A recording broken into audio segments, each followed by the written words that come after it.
I have 5 siblings. My parents first had 3 girls and then they had 3 boys. And the order of my family informs the power dynamics of the family. My 2 oldest sisters were pseudo-parents.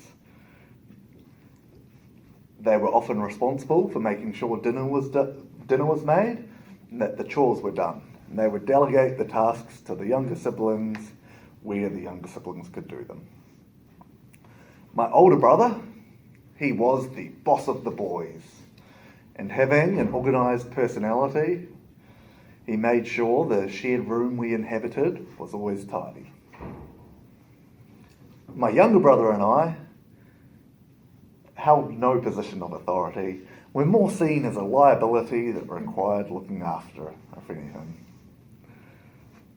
But this story isn't about my young brother and I's relative lack of authority.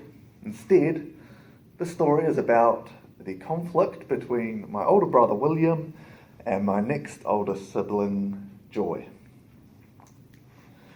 See, while the general power dynamic of the family is that the older siblings are in charge of the younger siblings, it was a little less clear with Joy and William. William being a boy and Joy being one of the smallest member of the family, William was bigger than Joy, and he's only 2 years younger than her. And William was already in a position of authority, being the boss of the boys. And so he would try to usurp his naturally delegated authority. And there was always a bit of conflict between the two. Now, my parents didn't own a dishwasher, but what they did have was 6 children. Every night, with few exceptions, the children would form a dishwashing chain and get the massive dinner dishes done. There were 4 roles for this dishwashing chain.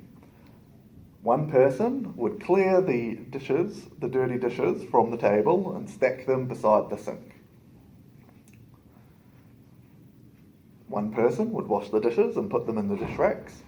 2 people would be armed with tea towels and dry the dishes and stack them on the bench, and then the first person would then put those dishes away in the shelves.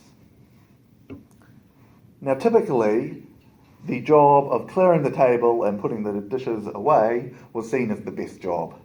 After dinner, you could quickly clear the table and then sit down, read a book, and at your leisure put the dishes away an hour or so later.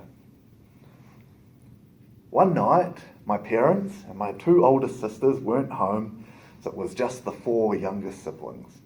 At this point, we would have been aged about 6, 8, 10 and 12. Dinner having been consumed, it was now time to do the dishes. And so started the argument about who would do what job. Nobody wanting the job of washing the dishes. Now, my younger brother and I, we didn't have much say in this argument. This argument was between William and Joy. And the argument probably went, well, I cooked dinner, so I should have the first choice of what chore I do. And the counter-argument being whatever they could grasp at.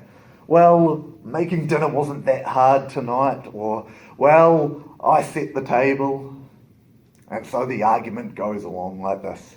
And my younger brother and I are probably relishing the recognition we got for siding with one party or the other. Eventually, Joy comes up with a novel solution to the impasse we're at. We'll draw a name out of the hat to decide who washes the dishes.